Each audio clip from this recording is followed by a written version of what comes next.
पाकिस्तान ने भारत को 4 रोजा जंग में शिकस्त दी। अमेरिकी कांग्रेस ने भी पाकिस्तान की फतह का एतराफ कर दिया। अमेरिकी कांग्रेस ने भारत के खिलाफ जंग में पाकिस्तान की फतह पर मोहर सख्त कर दी। कांग्रेस की US China economic and security commission की रिपोर्ट में एतराफ किया गया कि मई में हुई पाक भारत जंग में भारत को बदतरीन शिकस्त हुई। पाकिस्तान की फतह में चीनी हथियारों ने बुनियादी किरदार अदा किया। पाकिस्तान ने चीनी हथियारों की मदद से फ्रांसीसी साख्ता राफेल तैयारे मार गिराए। रिपोर्ट के मुताबिक पाकिस्तान की कामयाबी को देखकर इंडोनेशिया ने राफेल तैयारों की खरीदारी का मंसूबा खत्म कर दिया, जबकि राफेल तैयारों की आलमी साख को भी नुकसान पहुंचा। पाकिस्तान ने भारत को 4 रोजा जंग में शिकस्त दी। अमेरिकी कांग्रेस ने भी पाकिस्तान की फतह का एतराफ कर लिया है। अमेरिकी कांग्रेस ने भारत के खिलाफ जंग में पाकिस्तान की फतह पर मोहर सख्त कर दी है। कांग्रेस की US China economic and security commission की रिपोर्ट में एतराफ किया गया है कि मई में हुई पाक भारत जंग में भारत को बदतरीन शिकस्त हुई। पाकिस्तान की फतह में चीनी हथियारों ने बुनियादी किरदार अदा किया। पाकिस्तान ने चीनी हथियारों की मदद से फ्रांसीसी साख्ता राफेल तैयारे मार गिराए। रिपोर्ट के मुताबिक पाकिस्तान की कामयाबी को देखकर इंडोनेशिया ने राफेल तैयारों की खरीदारी का मंसूबा खत्म कर दिया, जबकि राफेल तैयारों की आलमी साख को भी शदीद नुकसान पहुंचा।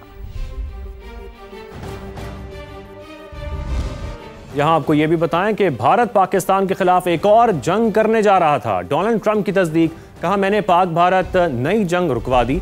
दोनों ममालिक अब मुस्बत इक़दामात की जानिब बढ़ रहे हैं। मीडिया से गुफ्तगू के दौरान एक बार फिर 8 जंगें रुकवाने का तस्करा हुआ।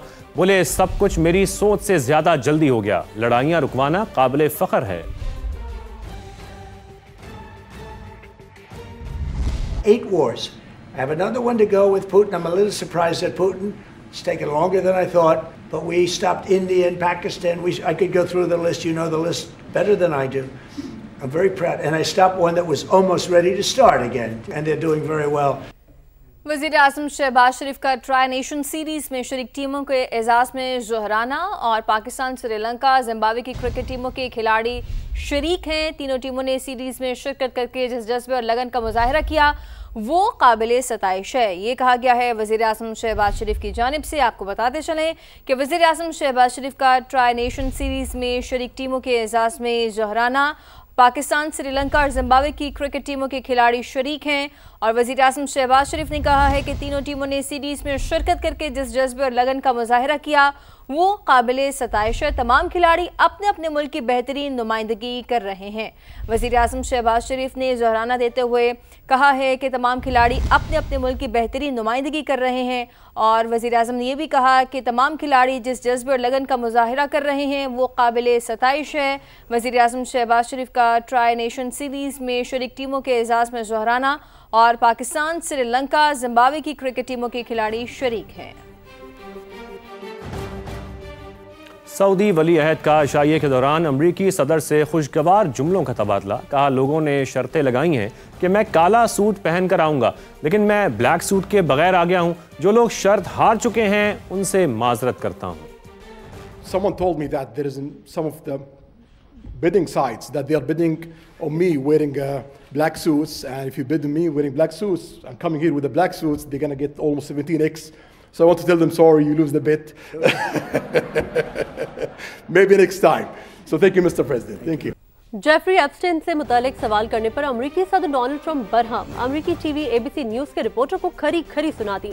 सदर ट्रंप ने कहा एबीसी की खबरें जाली और गलत होती हैं। उसका लाइसेंस मंसूख होना चाहिए। Not the question that I mind, it's your attitude. I think you are a terrible reporter. I think the license should be taken away from ABC because your news is so fake and it's so wrong. And we have a great commissioner, the chairman, who should look at that, because I think when you come in and when you're 97% negative to Trump and then Trump wins the election in a landslide, that means obviously your news is not credible and you're not credible as a reporter. दूसरी जानिब कराची में new MA Jinnah road पर car showroom पर firing का वाकया मुकदमा Jamshed quarter थाने में दर्ज कर लिया गया। मुद्दई के मुताबिक मुसल्लह हमला आवर ने कार पर 2 फायर किए। गोलियां ड्राइविंग साइड पर लगी। वाकये के बाद भाई को भत्ते की कॉल और मैसेज मौसूल हुआ। मैसेज भेजने वाले ने अपना नाम अहमद अली मगसी और लियारी गैंग वार से मुतालिक बताया। आपको बताएं कि कराची से ये खबर सामने आई है, जहां पर न्यू MA जिन्ना रोड पर कार शोरूम पर फायरिंग हुई। वाक़े के बाद मुकदमा जमशेद क्वार्टर थाने में दर्ज कर लिया गया। मुसल्लह हमलावर ने कार पर 2 फायर्स किए, गोलियां ड्राइविंग साइड पर लगी। क्या तफसीलात है नवीद कमाल से जानेंगे। नवीद, आगाह कीजिए, क्या मामला है ये? जी बिल्कुल, न्यू MA जिन्ना रोड पर कार शोरूम पर यह हमला हुआ था, जिसका मुकदमा जमशेद क्वार्टर थाने में दर्ज किया गया है।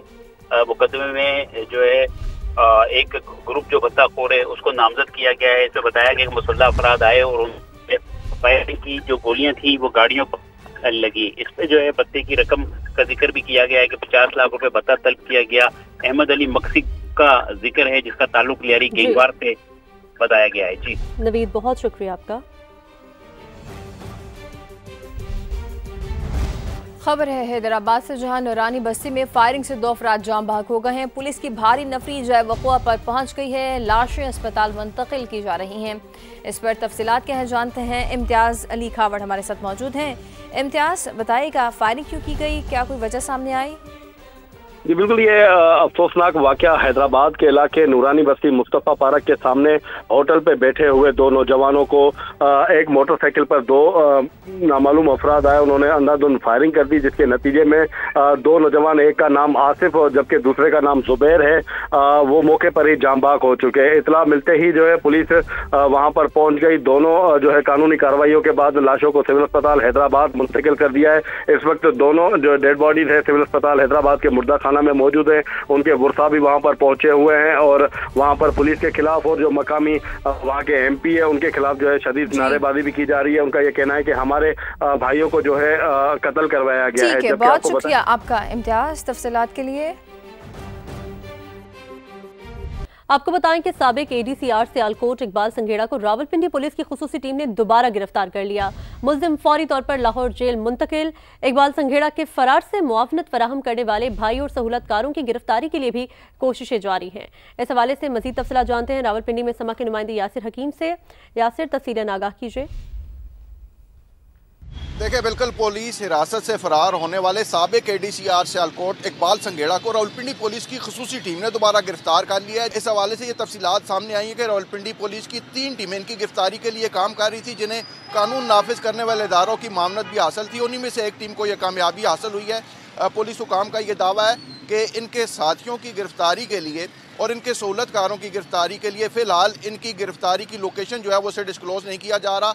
इनको फ़रार कराने में मुलव्वस दीगर 6 मुल्ज़मान की गिरफ्तारी के लिए भी इन्हीं टीमों को टास्क दिया गया है। इकबाल संघेड़ा 13 नवंबर को रावलपिंडी से लाहौर जेल जाते हुए पुलिस हिरासत से फ़रार हुए थे और इस हवाले से जो मुकदमा दर्ज हुआ था उसमें यह मौक़िफ़ इख्तियार किया गया था कि ASI ज़फ़र इकबाल की सरबराही में पुलिस टीम इन्हें वापस लाहौर जेल मुंतकिल करने के लिए जा रही थी। इस दौरान चक्री रेस्ट एरिया पर ये वाशरूम इस्तेमाल करने के बहाने गाड़ी से उतरे, जहां पर पहले से इनके भाई अपने दीगर थे 6 साथियों समेत मौजूद थे और ये उनके साथ गाड़ी में बैठकर फरार हो गए थे, जिस पर एक मुकदमा भी थाना चक्री में दर्ज किया गया था। जबकि इस मुकदमा में 4 पुलिस एहलकार जो थे उन्हें पुलिस ने नौकरी से जबरी बर्खास्त कर दिया है, जबकि उन्हें गुज़िश्ता रोज़ अदालत पेश किया गया था, जहाँ से अदालत ने उन्हें 14 रोज़ा जुडिशल रिमांड पर अडयाला जेल भिजवा दिया था। जी बहुत शुक्रिया तफसीलात के लिए। Made in Pakistan secure mobile phone तैयार कर लिया गया है। फ़ोन सेट हुकूमती शख्सियात और सरकारी अफसरान के लिए तैयार किया गया है। पायलट प्रोजेक्ट के तहत इब्तदाई तौर पर 10 मोबाइल फ़ोन तैयार किए गए हैं। हालिया पाक भारत जंग के दौरान व्हाट्सएप कम्युनिकेशन गैर महफूज साबित हुई थी। इस पर मजीद तफसीलात क्या हैं, बेहजाद सलीमी ने हमें ज्वाइन किया है। बेहजाद, बताइएगा। सबसे पहले तो एक खुशाइन बात है कि पाकिस्तान में ये मोबाइल तैयार हुए हैं। दूसरी बात ये है कि किन किन को दिए जाएंगे, कोई तफसीलात सामने आई, कोई नाम सामने आए?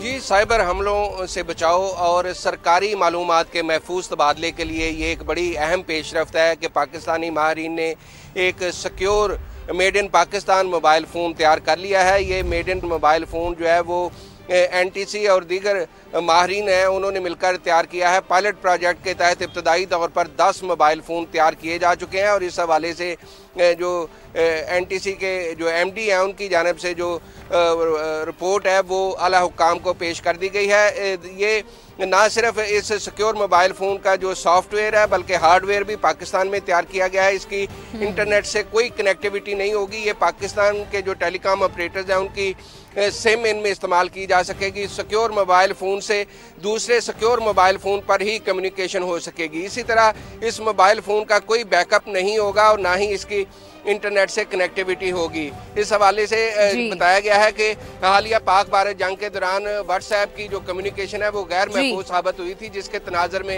ये फैसला किया गया। ये मोबाइल फोन तैयार किए गए हैं। बहुत शुक्रिया बेहजाद, हमें तफसीलात से आगाह कर रहे थे।